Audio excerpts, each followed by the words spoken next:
chichewa chimati ngakhala ulendo ngakupe bwanji chidende nisichitsogolo posazala. Ngakhala ulendo ngakupe bwanji. Yes. Chidende nisichingatsogolo posazala. Chisingathe. Zimene kuti ziyende monga mmene zikufunika. Sikuti bodi lero sizidaoneke pa inu. Ndekuti chisomocho mulibe. Amen. Chifukwa at times ngati simuzindikira kuti nanyamula cha mphamvu ukaona kuti winake nthawi yake yamba kuonekera kajerasiso kamamba kubadwa mkati mwa moyo wako. Kumayipidwa ndi zimene wena akuwachitira. No! Usataye madalitso a Ambuye chifukwa cha sanje. Khazikika! Yes! Power. Jesus. Wanyamula cha moyo. Ndi mbewu ya mphamvu. Amen. Mbani ndikambe nanu sikuchuluka kwa zimene warenga. Koma mphamvu ili mu chimene wanyamula. Yes. Hallelujah. Amen. Mphamvu ya chimene watani kuti wanyamula. Iro kambewu kampiru kakang'ono kwambiri zedi. Ndikufane kuphunzani chiyana ya okondedwa. Ndikufane kuti mukhoza kukhala ngati wamng'ono pano. Koma ngati mwanyamula chachikulu ena kutsogoloko adzapeza ufulu ndi mtendere kuchokera mwa inu. Amen. Power. Pachimene mwanyamula. Ngati mwanyamula cheni. Mistake ndi anthu amene akukhala aphokoso atanyamula zopanda pake. Amen.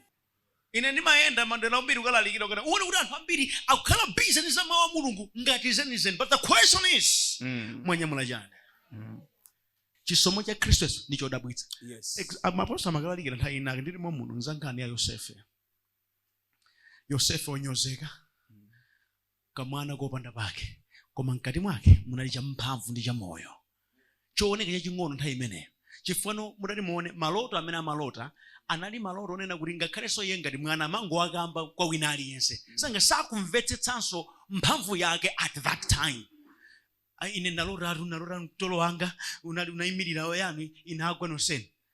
Amina makakwiya ndabene wamvetsetsana nthauzo la maloto. Yes. Iyeyo samadziwa kuti nuka mbazi zuti chani.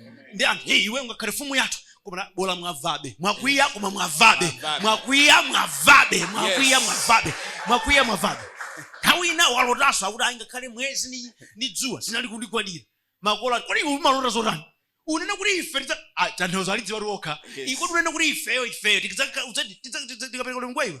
Jana nkhala chete. Adamuchita zoyipa zambiri zedi koma chimene munthu ndi wopusa motere. Akhoza kulimbana ndi mbiri yanu, thupi lanu, koma chimene chili mkati mwa moyo wanu sangachikhudze sizingati. Adalimbana naye konse kuja kulimbaniza mbiri kuyipitsa zochita kuchitika koma chili mkati ndi cha moyo. Chili mkati ndi power. Cha moyo chili mkati basi. Nacho pena paliponse. I tell you, anamponya mdzenja cha moyo chinali momwe. Anamgulitsa anaenda nacho limodzi. Yes. Anagulitsidwa ngati kapolo. Ukatafika mnyumba kena kali konse kamene dzanja lake limayika pa chisomo cha Ambuye chimene. Yes. Anayesa kufuna kuzimitsa sinathe. Amen. Mpaka na Mulungu anati chafika ponena kuti tsopano mbalame zija zikhoza kutera. Amen.